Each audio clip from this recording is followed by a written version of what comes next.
ہم غریبوں کے آقا پر بے حد درود، ہم فقیروں کی ثروت پہ لاکھوں سلام۔ دولت جو چاہو دونوں جہاں کی، کر لو وظیفہ نام محمد۔ پڑھتی درودے دوڑے کی حورے، پڑھتی درودے دوڑے کی حورے، لاشا جو لے گا نام محمد صلی اللہ علیہ وسلم۔ سامعین محترم، گفتگو کو آخر تک سماعت کیجیے گا۔ آخر میں کچھ پیغام، کچھ میسج ہوا کرتے ہیں۔ سامعین محترم، اللہ تعالی جل مجدہ الکریم اپنی پیارے کلام قرآن مجید والفرقان حمید میں ارشاد فرماتا ہے، ان اللہ و ملائکتہ یصلون علی النبی، کہ بے شک اللہ تعالیٰ اور اللہ تعالیٰ کے فرشتے نبی کریم رؤوف الرحیم صلی اللہ علیہ وسلم پر درود بھیجتے ہیں۔ یا ایھا الذین آمنوا صلوا علیہ وسلموا تسلیما، اے ایمان والو تم بھی ان پر خوب خوب درود و سلام بھیجا کرو۔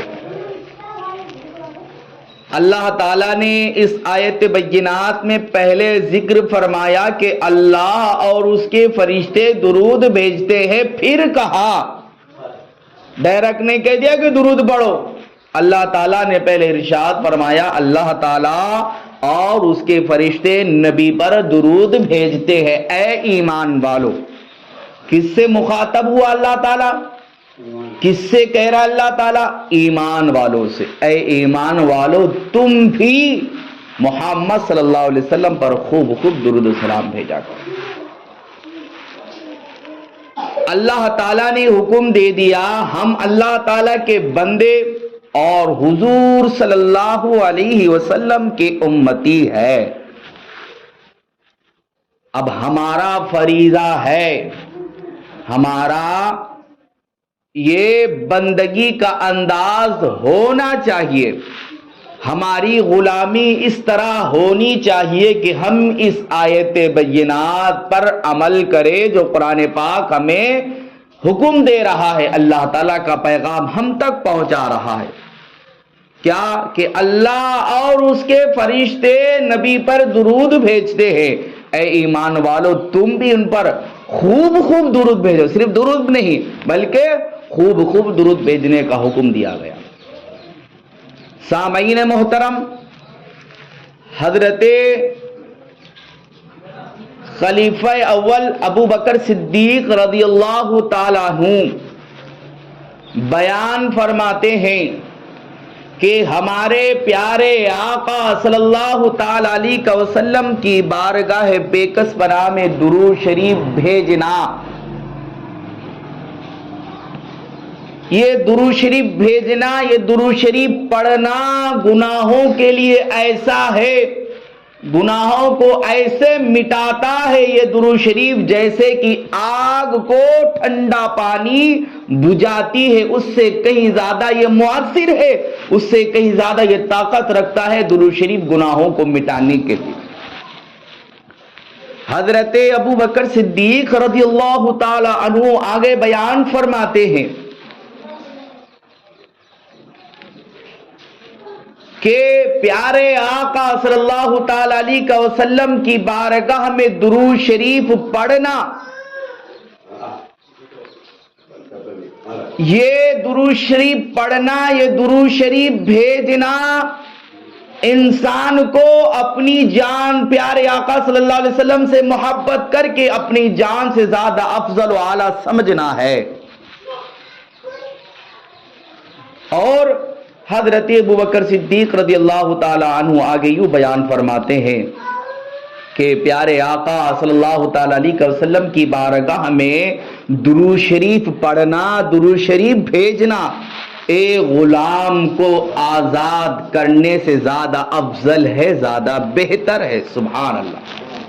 کیا غلام کو آزاد کرنے سے زیادہ بہتر یہ ہے کہ پیارے آقا صلی اللہ علیہ وسلم کی بارگاہ میں درود شریف بھیجے اپنے گناہوں کو مٹانا چاہتے ہو، جیسے آگ پانی کو بجھا دیتی ہے، اس سے کہیں زیادہ درود شریف میں طاقت ہے، وہ پڑھ کر اپنے گناہوں کو بجھایا کرو، اپنے گناہوں کی مغفرت و بخشش چاہا کرو۔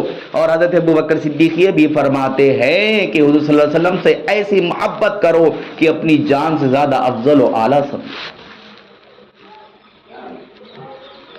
صحابہ کرام رضوان اللہ تعالی علیہم اجمعین پیارے آقا صلی اللہ تعالی علیہ وسلم سے بے انتہا محبت و عقیدت کیا کرتے تھے۔ جب بھی وہ سفر کے لیے جاتے تو پہلے پیارے آقا صلی اللہ علیہ وسلم کی بارگاہ میں روز مبارکہ پر حاضری دیتے، پھر سفر کو جاتے، پھر سفر سے لوٹ کر واپس آتے تو پہلے اپنے گھروں کو نہیں جاتے، پیارے آقا صلی اللہ علیہ وسلم کے روز مبارکہ پر جا کر حاضری دیتے، پھر اس کے بعد واپس ہو کر اپنے کام میں لگ جایا کرتے تھے۔ یہ صحابہ کرام کا ایمان و عقیدہ یہ طریقہ رہا ہے۔ حضرت کعب احبار رضی اللہ تعالیٰ عنہ بیت المقدس کی صلح کے وقت حضرت امیر المؤمنین حضرت عمر بن خطاب رضی اللہ تعالیٰ عنہ کے ہاتھ پر مسلمان ہوئے، مشرف با اسلام ہوئے۔ تو حضرت کعب بن احبار رضی اللہ تعالیٰ عنہ بیت المقدس کی صلح کے ٹائم پر جب مسلمان ہوئے تو حضرت عمر بن خطاب رضی اللہ تعالیٰ عنہ کو بہت خوشی محسوس ہوئی اور بہت خوشی حاصل ہوئی۔ تو حضرت عمر بن خطاب رضی اللہ تعالیٰ عنہ نے ان سے کہا کہ تم پیارے آقا صلی اللہ علیہ وسلم کی زیارت کے لیے ہمارے ہمراہ ہمارے ساتھ چلو۔ یہ نہیں کہا کہ ہمارے گھر کو چلو مدینہ۔ کیا انداز حضرت عمر بن خطاب کا کہ پیارے آقا صلی اللہ علیہ وسلم کی زیارت کے لیے ہمارے ساتھ چلو۔ تو حضرت کعب حضرت عمر بن خطاب رضی اللہ تعالیٰ عنہ کے ساتھ مدینۃ المنورہ تشریف لے کر آئے اور سب سے پہلے پیارے آقا صلی اللہ علیہ وسلم کی بارگاہ میں پہنچے اور صلاۃ والسلام کے نذرانہ عقیدت کو پیش کیا۔ حضرت عبد الرزاق رحمۃ اللہ تعالی علیہ بیان فرماتے ہیں کہ حضرت ابن عمر رضی اللہ تعالیٰ عنہ کا دستور تھا کہ جب بھی سفر کو جاتے، سفر سے واپس آتے، پیارے آقا صلی اللہ تعالیٰ علیہ وسلم کی بارگاہ میں حاضر ہوتے اور حاضر ہونے کے بعد عرض کرتے السلام علیکہ یا رسول اللہ، السلام علیکہ یا ابا بکر، السلام علیکہ یا ابا طاہو وعلی علیکہ واصحابکہ یا رسول اللہ صلی اللہ تعالیٰ علیہ وسلم۔ یعنی جب بھی حضرت ابن عمر واپس سفر سے لوٹتے مدینۃ المنورہ آتے تو اس طرح سلام کر کر پھر اپنے گھر کو جاتے۔ اسی لیے تو کیا ہی خوب ارشاد فرمایا ہے کہ ہم غریبوں کے آقا پر بے حد درود، ہم فقیروں کی ثروت پر لاکھوں سلام۔ پیارے آقا صلی اللہ علیہ وسلم کی بارگاہ میں درود شریف پڑھنا مسلمانوں کو، مومنوں کو اپنی غذا سمجھنا چاہیے اور اپنی غذا بنا لینا چاہیے۔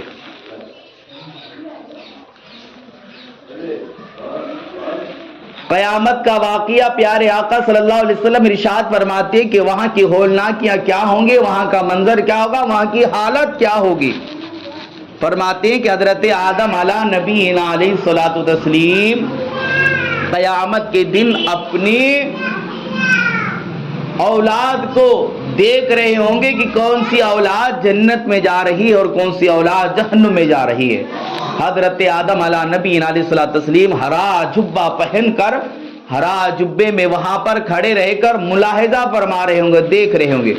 تو حضرت آدم علیہ السلام یہی دیکھتے رہتے ہیں کہ لوگ آتے ہیں، مغفرت ہوتی ہے، جنت میں جاتے رہتے ہیں، کچھ گناہگار جہنم میں بھی جاتے رہتے ہیں۔ حضرت آدم علیہ السلام دیکھتے دیکھتے ہیں تو کیا نظر پڑتی کہ ایک گناہگار سیاہکار جہنم کی طرف ڈالا جا رہا ہے اور وہ پیارے آقا صلی اللہ علیہ وسلم کا امتی ہے، یعنی ہم مسلمانوں میں سے ایک جہنم کی آگ میں ڈھکیلا جا رہا۔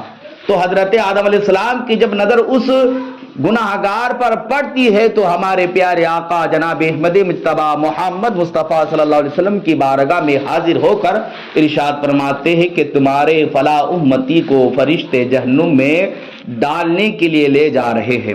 پیارے آقا صلی اللہ علیہ وسلم بے چین ہو کر، بے بس ہو کر اللہ تبارک و تعالی جل مجدہ الکریم کی بارگاہ میں حاضر ہوتے ہیں۔ اور اللہ تبارک و تعالیٰ کی بارگاہ میں حاضر ہو کر پیارے آقا صلی اللہ علیہ وسلم ارشاد فرماتے ہیں. کیا ارشاد فرماتے ہیں؟ یا ربی الیسا وعدتنی اللہ تحزنی فی امتی.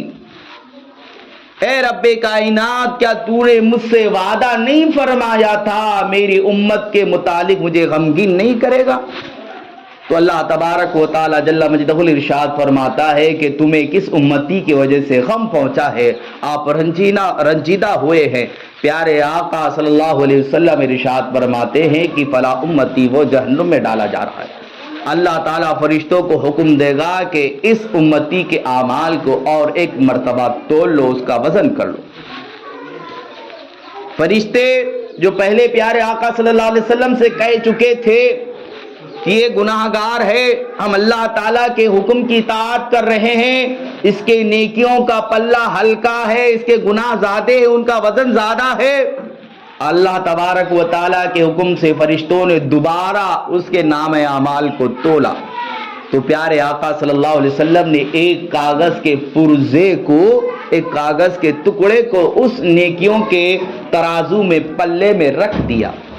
جیسے ہی پیارے آقا صلی اللہ تعالی علیہ وسلم نے اس کاغذ کے پرزے کو رکھا تو نیکیوں کا پلہ بھاری ہو گیا اور اس گناہ گار کو بخش دیا گیا. فرشتے اسے جنت کی طرف لے جانے لگے تو وہ گناہ گار امتی پیارے آقا صلی اللہ علیہ وسلم کی بارگاہ میں حاضر ہوا اور کہا فدا کا نفسی و ابی و امی، میرے ماں باپ میری جان آپ پر قربان ہو. اے میرے آقا، آپ کا حسین و جمیل چہرہ، کہ میں نے ایسا حسین و جمیل چہرہ نہیں دیکھا، آپ ہے کون؟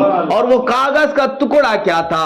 جب پیارے آقا صلی اللہ علیہ وسلم کی بارگاہ میں وہ گناہ گار امتی اس چیز کا تذکرہ کرے گا تو آقا دو جہاں صلی اللہ علیہ وسلم ارشاد فرمائیں گے کہ میں تیرا نبی، تیرا رسول محمد عربی صلی اللہ علیہ وسلم ہوں، اور وہ کاغذ کا پرزہ، وہ کاغذ کا ٹکڑا جو میں نے تیرے نیکیوں کے ترازو میں رکھا تھا وہ بھاری ہو گیا تھا، وہ تیرا درود تھا جو مجھ پر پڑھا کرتا تھا.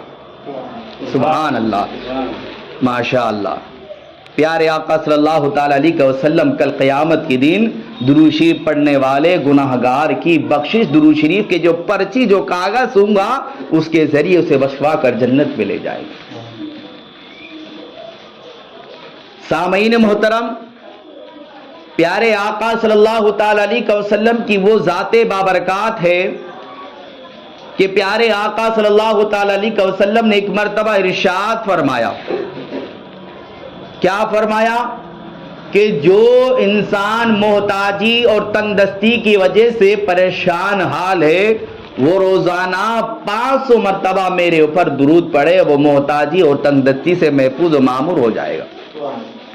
تو اس واقعے کو یوں بیان کیا جاتا ہے کہ ایک عاشق جب اس پہ غلبہ عشق بڑھا، اس نے جب اس حدیث پاک کو سنا کہ پیارے آقا صلی اللہ علیہ وسلم کی بارگاہ میں روزانہ 500 مرتبہ درود شریف پڑھنے سے اللہ تعالیٰ کی رحمتیں برکتیں ملتی ہے اور محتاجی تندرستی دور ہوتی ہے، تو اس عاشق نے غلبہ عشق کی وجہ سے پیارے آقا صلی اللہ علیہ وسلم کی محبت میں ڈوب کر روزانہ اپنی یہ عادت بنا لی تھی کہ پیارے آقا صلی اللہ علیہ وسلم کی بارگاہ میں 500 درود شریف پڑھتا. اللہ تعالیٰ کا اس پر ایسا فضل و کرم و ایسی عنایتیں ہوئی اس انسان پر کہ وہ اللہ تعالیٰ کے فضل و کرم سے مالدار اور غنی ہو گیا. حالانکہ وہ پہلے مفلس تھا، محتاج تھا، وہ لوگوں کے سامنے ہاتھ پھیلایا کرتا تھا، لیکن پیارے آقا صلی اللہ علیہ وسلم کی بارگاہ میں جب وہ 500 مرتبہ روزانہ درود شریف پڑھنے لگا تو اللہ تعالیٰ نے اسے مالدار بنا دیا اور اس انسان کو پتہ بھی نہیں چلا، معلوم بھی نہیں ہوا کہ مال آیا کیسے، میں غنی اور مالدار امیر کیسے بن گیا. سبحان اللہ. یہ ہمارے پیارے آقا صلی اللہ علیہ وسلم کی شان ہے، یہ پیارے آقا صلی اللہ علیہ وسلم کا مقام و مرتبہ ہے کہ ہم گناہ گار پیارے آقا صلی اللہ علیہ وسلم کی بارگاہ میں درود شریف بھیجے. اللہ تعالیٰ اس کی برکتیں ہمیں ایسی عطا فرمائے کہ ہماری زندگی کو سنوار دے، ہماری آخرت کو سنوار دے. آج ہم پیارے آقا صلی اللہ علیہ وسلم کی محبت کا دعویٰ تو کرتے ہیں کہ ہم پیارے آقا صلی اللہ علیہ وسلم کے امتی ہیں، اور ہم یہ تو کہتے ہیں کہ ہمیں اللہ تعالیٰ کے پیارے حبیب کے گنبد کی زیارت ہو جائے, ہمیں حج یا عمرے کی سعادت مل جائے. ہم یہ چاہتے ہیں کہ پیارے آقا صلی اللہ علیہ وسلم کی شفاعت ہمیں نصیب ہو جائے, لیکن ہمارا حال یہ ہے کہ ہر جمعہ میں درود شریف کی پیارے آقا صلی اللہ علیہ وسلم کی ڈالیاں نچھاور کرنے کے لیے صلاۃ والسلام پڑھایا جاتا ہے اور پڑھا جاتا ہے. ہم ہوتے ہیں کہ نماز 2 رکعت پڑھ کر نکل کر چل جایا کرتے ہیں. پیارے آقا صلی اللہ علیہ وسلم کی بارگاہ میں درود شریف پڑھنے کا موقع نصیب ہوتا ہے, سلام پڑھنے کا موقع آتا ہے, وقت آتا ہے, مسجد کو خالی کر کے ہم 1 سے 2 لوگ رہ جاتے ہیں. تو ہم پیارے آقا صلی اللہ علیہ وسلم کی محبت صرف ایسی ہی کریں گے تو پھر پیارے آقا صلی اللہ علیہ وسلم کی شفاعت کہاں سے ملے گی, کہاں سے ہماری محتاجی اور تنگ دستی دور ہوگی, کہاں سے ہمارے گناہوں کی مغفرت ملے گی, کہاں سے اللہ تعالی ہم سے راضی ہوگا. یہ پیارے آقا صلی اللہ علیہ وسلم کی شان ہے کہ اللہ تعالیٰ ان کے صدقے میں ہر چیز عطا کر رہا ہے. قرآن پاک ہے, ایمان ہے, نماز ہے, روزہ ہے, زکوٰۃ ہے, کل قیامت کے دن جنت بھی عطا فرمائے گا پیارے آقا صلی اللہ علیہ وسلم کے صدقے میں.